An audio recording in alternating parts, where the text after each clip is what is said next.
Hello, and welcome back to the Original Medicine Podcast. Today, I am talking about dry needling and medical acupuncture and why they might not be quite what you think they are.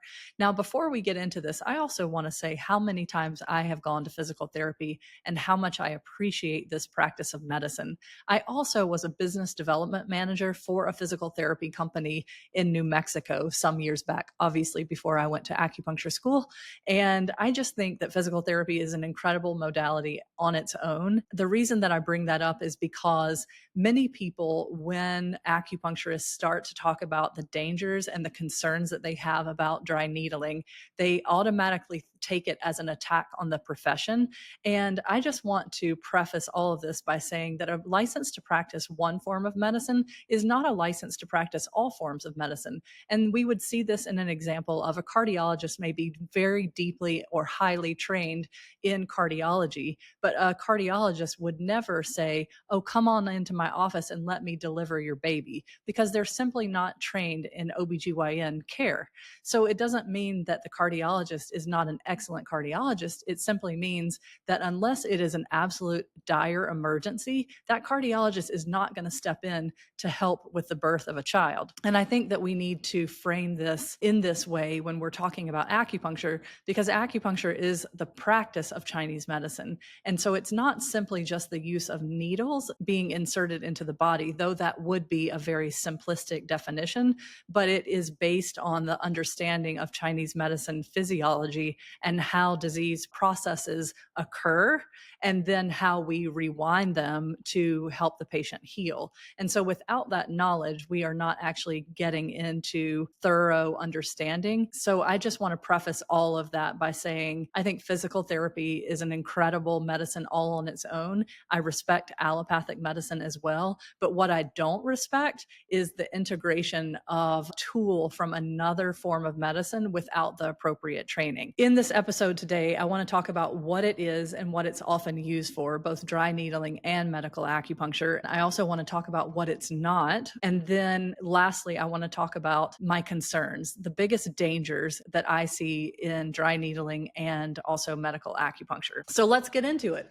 So what dry needling is a technique called trigger point needling. And this is where you would needle deeply into a muscle to engage that muscle. It causes a shake or a quiver, and then the muscle releases. So as you might imagine, this is often used for orthopedic type musculoskeletal concerns. So people say that they have a tight hamstring, they have a tight neck or shoulder, something along those lines. It's used for very superficial type problems. Dry needling is a technique primarily used by physical therapists and sometimes also chiropractors, and in some countries, massage therapists and athletic trainers. In the United States, dry needling certificates can be obtained with only 16 hours of training. Now, that doesn't mean that everyone who is using dry needling has only done 16 hours of training, but that is a minimum that gives you the certification that allows you to go back into your physical therapy practice and use this technique on patients. And if we compare that to medical acupuncture is a program, like a certificate, that is geared at medical doctors. You already have to be an MD, and that program is 300 hours. So we are significantly improving, but I just want to point out here that there are yoga teacher trainings that are more hours than that. So I don't think that we are anywhere near what should be required in order to practice anything to do with acupuncture. Then if we take dry needling, medical acupuncture, and we compare to an acupuncturist training, I have personally over 3,000 hours in my master's degree for acupuncture. It was a 4-year program full time. And like I said, that was over 3,000 hours. And we did not touch live patients outside of ourselves or our classmates until several hundred hours of practicing on ourselves and our classmates with direct close supervision before we go into the school treating patients in a supervised way.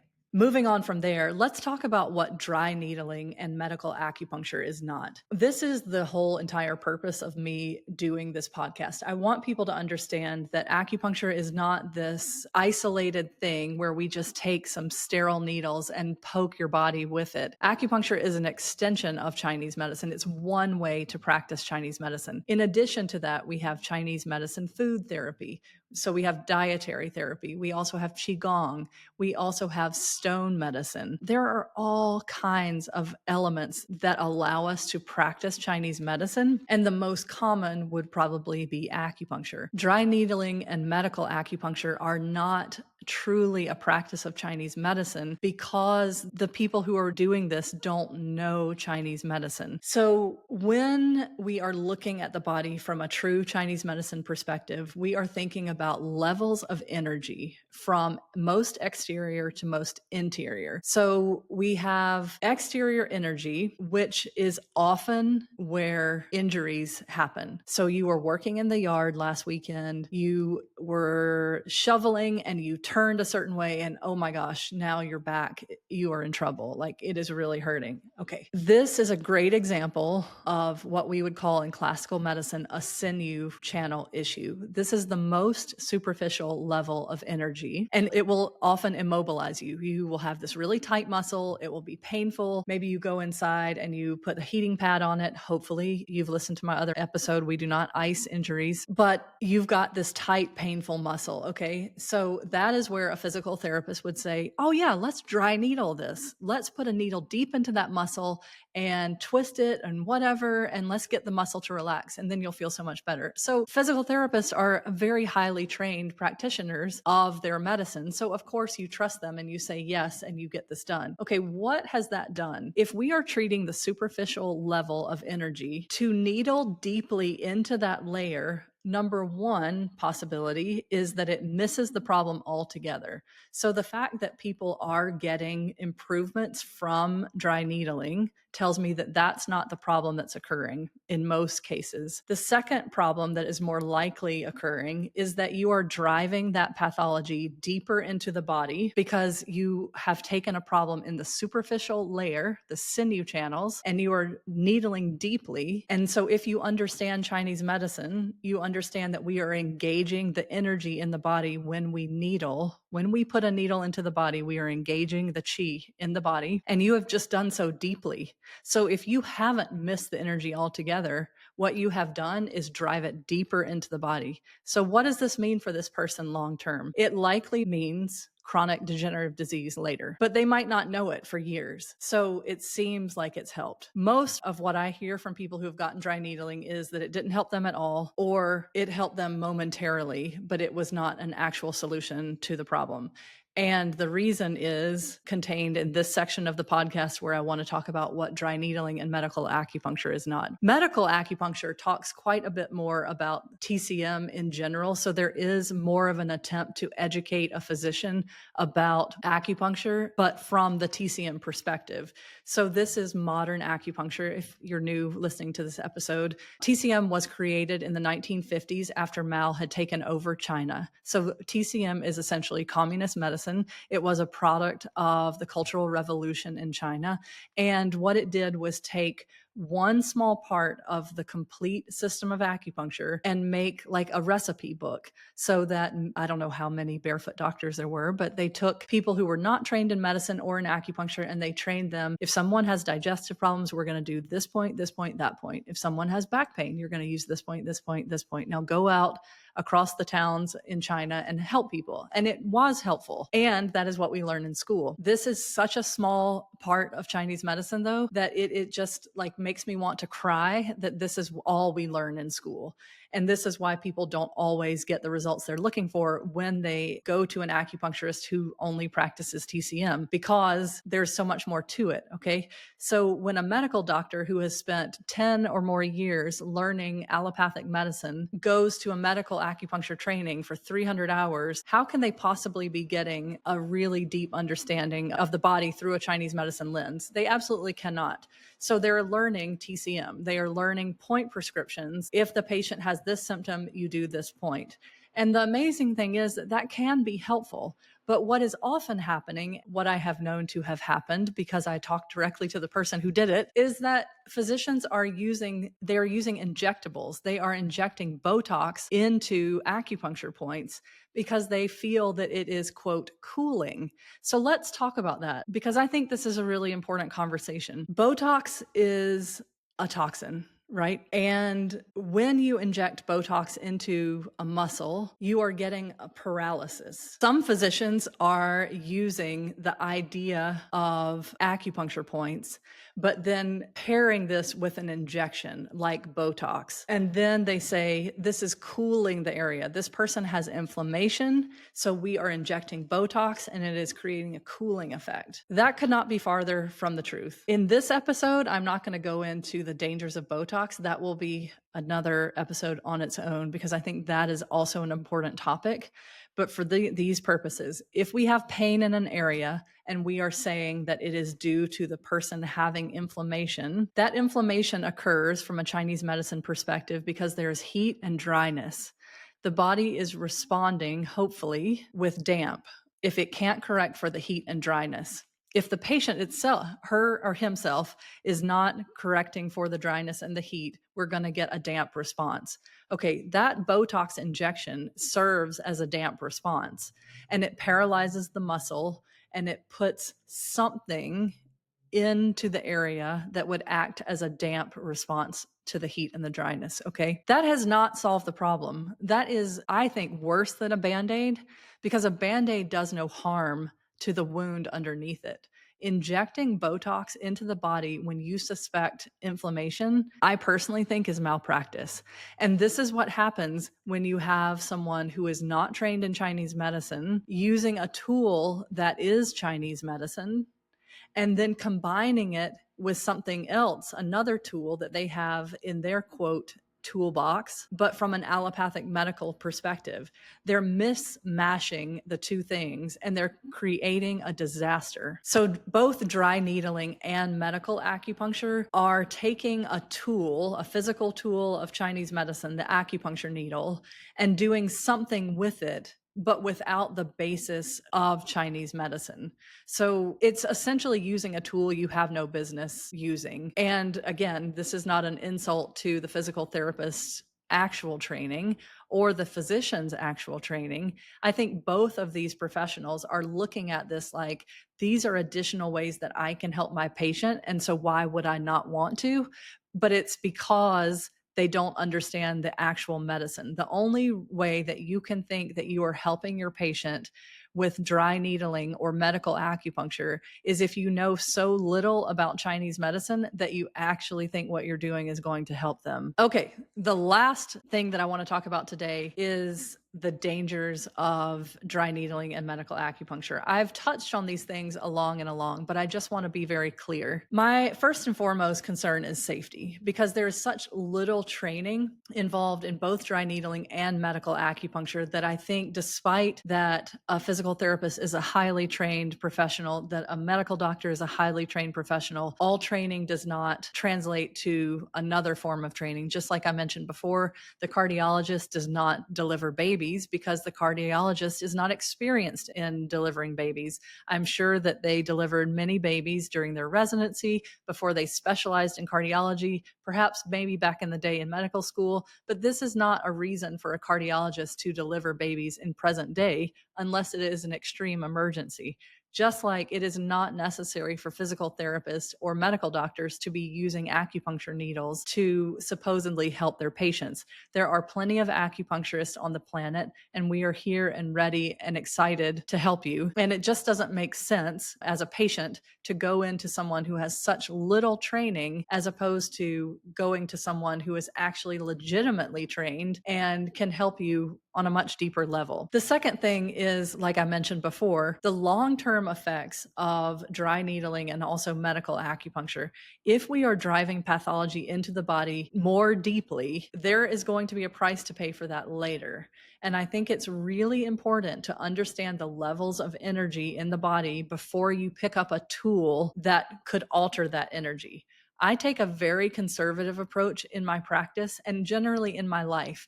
If there is a substance or a thing or a procedure that has the potential to have a positive change, it is also possible that it may have a negative change.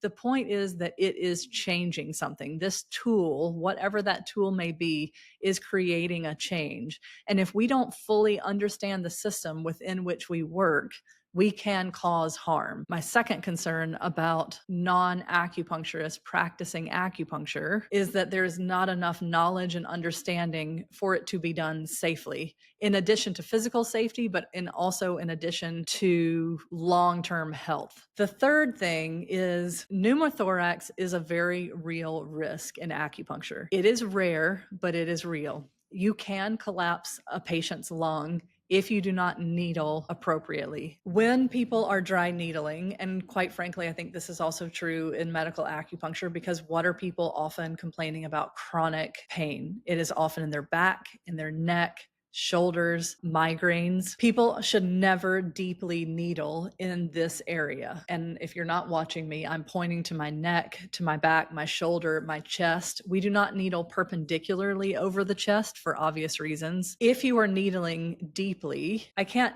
think of a legitimate reason to ever needle deeply in those areas. It would absolutely be transverse, but this takes skill. It takes a lot of practice. And there is no way that in 16 hours of training, you have gathered the skill, you have gained the skill to skillfully deep needle transversely. That means just right under the skin so that you're not going deep into the body. These are skills that come with practice over and over and over. And in acupuncture school, we do practice these things over and over and over on ourselves and on each other in class with supervision. Then we also go into supervised clinics where we are needling people, real live patients.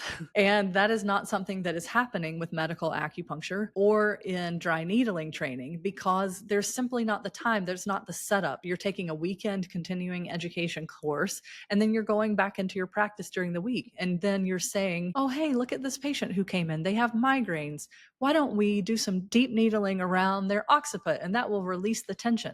Okay, I don't want to go off the rails too much because I am trying to wrap up this episode, but this goes back to my second point. Dry needling and medical acupuncture neither are addressing the underlying deficiencies which lead to chronic health problems like migraines. The tight muscles that you have when you have migraines are a symptom, not a cause. The cause is really deep-rooted depletion. And so needling deeply into that muscle, while it may release it, it is not going to make the patient better. It is going to make them sicker over time. If we are deep needling over the chest, the shoulders, the neck, we have to be very skilled to do these things. There is not a lot of reason in my mind that we would need to deeply needle. There are, in the divergent territory, which is a class of channel that we use to help support and rebuild mediumship, there are some points in this area that we do needle somewhat deeply, but it's, again, a very transverse needling.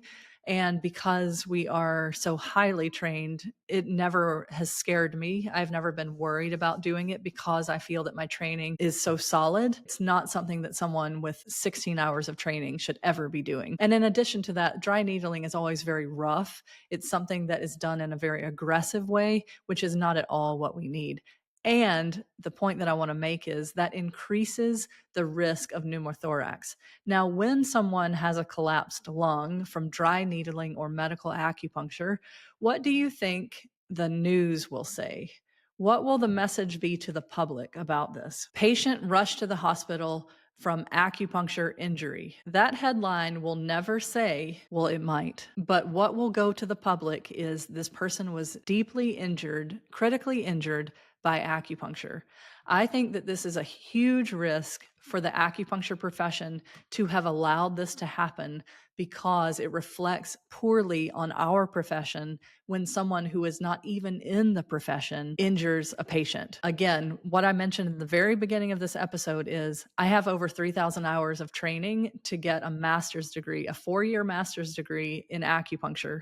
And then I took national board exams. And then, depending on the state, in New Mexico, where I used to practice, there's a state exam that also requires the passage of all 4 national board exams in order to have a license there. Now in South Carolina, 3 of the 4 national board exams are required. And then I'm registered with the state based on my other training. like from school and continuing education. Why is it that we would allow someone to have not even a drop in the bucket of that amount of training to be allowed to use an acupuncture needle? If we don't think it's safe for someone to practice acupuncture until they have 2,000 to 3,000 hours of a degreed program in addition to board exams, why do we think it's okay for someone with none of that training, none of the licensure, to simply take a weekend course and then go needle people? I think that this is a drastically underreported, under-discussed topic. When I talk about this with people, they always say, "Oh my gosh, I had no idea. That does not sound like a good idea." It's like going to a surgeon and realizing that they just learned the technique that they're doing last weekend